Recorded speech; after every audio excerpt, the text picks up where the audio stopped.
Today's project is how much can we get done during nap time? I've got a 2-year-old sleeping and we've got 1 to 2 hours to get as much done as we can.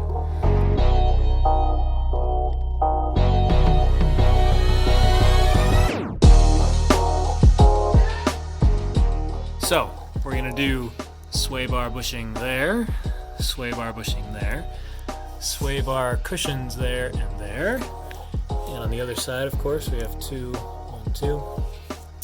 Also going to replace, I think I've got the upper cushion there, not the bottom, just the upper. And then we've got this. Got a new part there, so we'll replace that. You can see that bushing's pretty worn. And then I have this. If I can get to this, we'll do this too. But that's a little iffy, a little more involved. See if we can get there. And then while I've got the sway bar out of the way, we'll grease our propeller shaft, which I wasn't quite able to do because the sway bar is in the way. And that will probably take up all our time, but let's see how far we can get. Okay, well, right off the bat, we've got ourselves some trouble.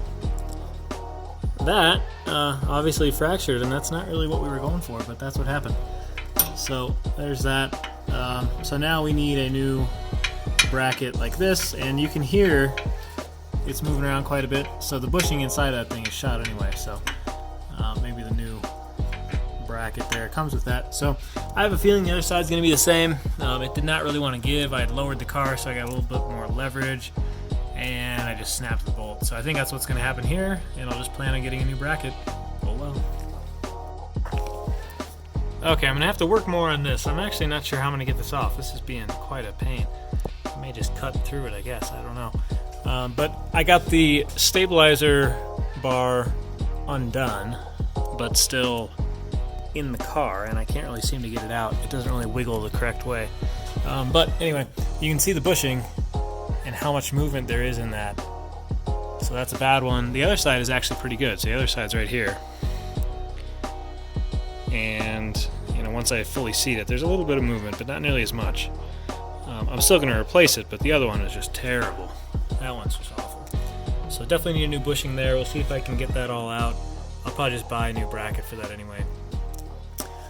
So we've got our main bushings undone. We can replace those. I'll leave this all undone until we get new brackets. So this will not get completed today, unfortunately, but hopefully these are not too far away. Okay, sure enough, got a breaker bar on the other one and just snapped right off immediately. So we'll get new brackets or arms, whatever these are called, and of course new bushings as well. We already have these cushions, but we just need to get that cushion, and I'll probably get that metal piece as well, and install all new hardware there. This is probably a good idea for most 100 series. If you haven't already done this, on my 99, they were worn. It was the first thing I did right when I got the car, and it needed it badly. This 06, obviously same situation. 200,000 miles roughly on both of them. Good idea. Here are the 2 driver's side arms for the front diff. Came out real easy, maybe 5 minutes, probably less than that even. Real easy with an impact. It's 19 millimeter fasteners. You need a wrench to get to this one. I used a flex head ratcheting socket. And this one I actually stuck a needle nose pliers in between the nut and the bracket to hold that still. This one you can access with a wrench, so just grab a wrench on that, use the impact to break it loose, and then zip it off while holding it with a wrench. Here's the new one. You can buy this bushing, as I've shown on a different video. You can buy it separately and then press it in and out. The pressing for me was a significant pain in the ass, even with a 20-ton, or I guess that's a 12-ton press. So I just didn't want to deal with that right now. So I paid for the convenience of just being able to zip this right back in. So instead of taking, I don't know, an hour and a half, or I don't know how long I fought with it last time, now I'm just going to turn around, throw this in, and be done with it. And yeah, I paid for an extra $100 worth of convenience or something, but it'll save an hour of time and frustration, which is at a premium these days for me. So that works out. Okay, this is the rear for the front differential, the rear mount, and I just unzipped that with the impact. And you can see the bushing that's already there is still good, and that was the case on my 99. So I'm going to leave that alone. We're not going to touch that. But I did get a new stopper for the top side, and I just left it over here. Hang on. There's new. There's old. There's old from a 99. I still have that lying around. Very little thickness difference. You could probably leave this alone now that I've looked at a few of them. But I'm just going to set it right there, and then that nut goes through, and there's your part number. Okay, piece of cake. That took 3 to 5 minutes, maybe. Just had the confidence to really just go at it this time, where last time I was a little more timid. And the air chisel got away from me for one pass. Just ignore that. Let's pretend that didn't happen. It's all good. You can see the inner surface there just fine. There's definitely some abrasion on that bottom surface, but it's fine. It's a rubber bushing metal, sleeve that's resting on that. So no trouble there. We'll press the new one in right now, and hey, then we're done with the front diff bushings that need replacement. Okay, here we are dealing with this front bushing. Got the C-clamp tool that I've got listed in that other video. I'll make sure that's linked in the description here. And just real straightforward.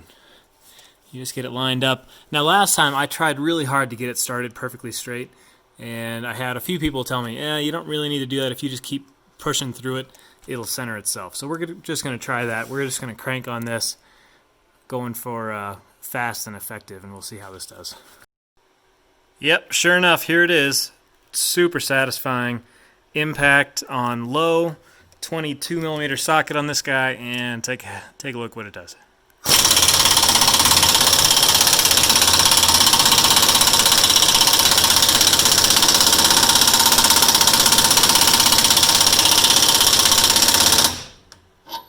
Perfect. Maybe you went out of focus there, but just beautiful.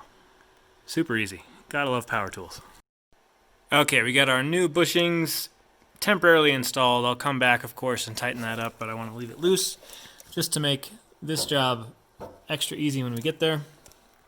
So we're going to order up those parts, finish that up, but otherwise, we're done for the day. And so we got these replaced. We would have gotten these replaced had we not broken that, but we broke it. So now if I was doing this again, I would recommend just go ahead and buy that arm. And I've seen that broken before on other people, so you may as well just buy it ahead of time and assume that it's going to break, because it probably is. So we did that. We did the upper cushion there. We did this arm. And we did the most difficult of the front bushings, this one, which actually just went really fast. And of course we did the upper stopper there as well. So quite a bit of progress, I think, for such a short period of time in one nap time, if I can use that as a unit of measure for time. And we'll come back and finish the rest another day. Should take another maybe 15-30 minutes to get those buttoned up. Part number for the bushings for the front sway bar. You need 2 of those. Okay, here we go. We've got our new parts. There's a part number. We got one for each side. Same part, both sides. Comes with the link, the bushing, and that center sleeve, and same for both sides. So we're just going to get this installed here. I've got to go grab a nut. I didn't buy another one, but I've got some good ones on hand, I think, so should be good there. And then we've got new cushions for top and bottom, and then I've got to make sure I've got I think there's a metal washer too, so I need to make sure I got that. So a quick shot, I'm just pulling these apart by hand. You can see how oblong that thing is. And that's just trashed. And these didn't even look that bad when they were on. I didn't notice that this part was bad. I was just going for these cushions. But obviously that part is terrible. And then this one just fell out of here. And, from there, that looks kind of okay. You can see it's cracked along there. But you turn it around on the other side, it's all kinds of deformed. It looks terrible. And it really did just sort of fall out. I mean, I'm just sort of setting it back in there with one hand. So, really poor condition. And not necessarily that obvious. So, there you go. Replace these if you haven't already. They're probably in terrible shape. Now, here's what I'm doing to knock these out. I've already gotten a couple of them out. Just set it in the vise like that, and then we're going to hammer that way. You're going to hammer that tip right there, that way. And then just a couple whacks, and there you've got your metal washer. Do this one-handed. There you go. Done. Now, I could try really hard to reuse that nut, but we just got more, so I'll just use a different one. Okay, real quick change of plans. So I wasn't sure if these nuts were, mechanically locking or something like that because they're a little bit of a weird shape. And then I realized this obviously is a flange nut and got a real wide base. This has a real small base. Well, if you look on the little discs that I took off, they're over there now, but this ring I think sits right in the middle of that, and it's hard to get those compressed to get the nut on, so I kind of needed these nuts. So I just stuck them in the vise, got an impact, and then just went to town, and I was able to get them off, and the threads look just beautiful. So this part, of course, is just trashed, but that doesn't matter. You can see how it just started to spin right on out of the vise. So anyway, we got our nuts now. Let's go fasten these. Well, another setback we seem to have reached. You can see that it's a little bit oblong, the hole there. That doesn't look so hot. And it's also, it's also hard to see now, isn't it? But there's a whole lot of 3D contour to that. I don't know if you can see that, but the effect is that is like blistered. And of course that's just rust and corrosion and crap. So that's all kinds of not good. It's oblong in the center hole, so it's not the link is not going to sit right there. So shit, I think I just need a new sway bar, unfortunately. So we'll put it back together now just to get it running again, but that needs to just be flat out replaced, I believe. I don't know if there's any good fix for that. I could try and 3D print a little sleeve or something, and of course that's just not going to last. So I think we need a new one. And the other side looks the same. I kind of assembled that one already, but it's similar. The hole is just screwed. So no bueno. No bueno. Here you can see what I meant about the size of the nut. You see the floor of the nut there, the shoulder or flange. It's just the right size to fit in there. If it was larger, then the nut doesn't really sit down and you can't get it to grab. You can't get any purchase. So got to use the right nuts.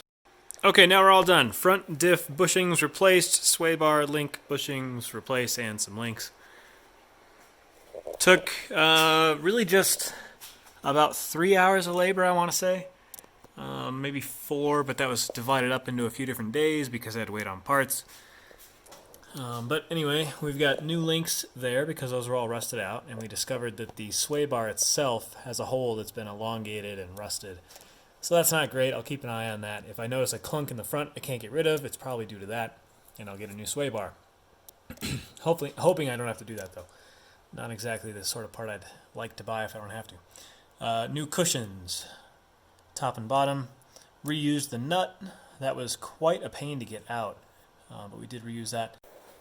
Torque values, we got 18 for the top nut, 38 foot-pounds for this guy here, and then 13 foot-pounds there.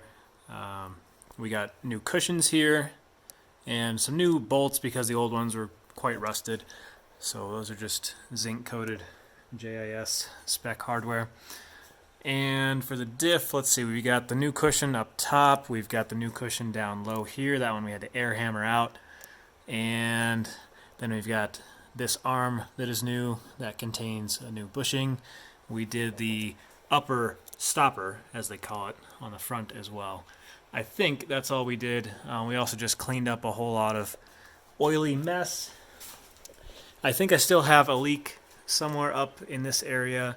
It's hard to tell. So I'm cleaning it off real good now, and then we'll just see where it goes from there. It may be the valve cover, in which case I've already addressed that, so we're good. So you can see just a little bit more clean. Not perfect. I didn't take a brush to it or anything, but just wiped it down with a few shop towels. We also lubed up the drive shafts. You're supposed to do that every 5,000 miles, but that's realistically a bit hard to maintain for most people, me included. So I just sort of get to it when I can, when I've got it up on the lift, or if I've got some free time. but that realistically just doesn't happen anymore. So we lubed the parts that we could get to. You can see some of that new grease coming out. And there we go. So next up, we've got the rear bushings. I'll show you that real quick. So right in there, you can see that's cracked. That was a little harder to see, but similar, cracked. The upper arms, kind of the same deal. Hard to see in there, but they are all cracked. So they could all use replacement. It's not dire, but they're not in great shape. So I'd like to replace those. One other one that I was debating doing, I don't know if I'm going to try this while it's up in the air, but see that? That shouldn't happen. But it does that on both sides. So actually, yeah, I mean, now that I'm staring at it, I'm just going to do this. So we'll knock that out real quick, and then we'll get this car down. The sway bar bushings in the back are actually in really good shape. Look at those. Yeah, really good. The front ones were not, but these are pretty good. So I might leave those, and we'll just tackle this right now, right away, just because I think that's going to be really quick and easy. Here are the rear brackets for the sway bar. Okay, here we go. We got this done. Took a little bit of dish soap to get the bushing in there. I did it mostly by hand, which was kind of tough, but mostly by hand. And then used some channel locks to get it just to finish getting the lip in, and then it all came in pretty good. But here you go. So here's after. There's nothing at all. So that's good. So we're going to do the other side. Relatively quick and easy, maybe 5-10 minutes. 14 millimeter there. Use an impact to get that off, but there is it's a bolt, so you got to hold this head while you reduce that nut, or while you undo that nut. So here's a good example of why that play exists. The bushing is just floating in there. So that's what you feel when you're rattling around. And if you're driving, you're going to feel that as a clunk. So there you go. If you're complaining about your AHC suspension or anything else like that, start with bushings first. If you don't have all new bushings everywhere, you're kind of getting ahead of yourself by messing with the suspension. New bushings are good bushings. Okay, new bushing in place. Did this one entirely by hand, so no tool required to press that in. And now, yeah, I'm gonna need two hands to get that back on, but you can see the bushing, I'm trying to move it now, zero play whatsoever, just rock solid. That's what we want. So now I'm gonna set the phone down and get this back installed. We've also got, there's another bushing, you can see that's cracked pretty badly. Yeah, you already saw that one. And then the panhard, I don't know that I can get a good shot of that for you. Kind of hard to see, but it is cracking just the same. So I think you can buy those bushings by themselves. I'm actually not sure at the moment, but I'll be replacing those when I get a chance. And then I've got bushings for this as well, rear shock. I think that one's still attached, but it's certainly not in great shape. Bushings are just a real great way to improve feel, I think, on an older car. And then we can see the muffler got some corrosion there, so that may need replacement in the future. And anything else worth mentioning while I'm down here? I don't think so. We got our trailer connectors, it's just all screwed up, but we got the descent bumper on the way, so that'll get replaced and adjusted when I go to mess with that. So there you go. That's the status of Cypress so far. Haven't put a lot of miles on it. It's spent an awful lot of time up on the lift so far, but hopefully that is fast coming to an end, and we will put this on the road and the trail. Thanks for watching. Subscribe if you haven't already. See you later.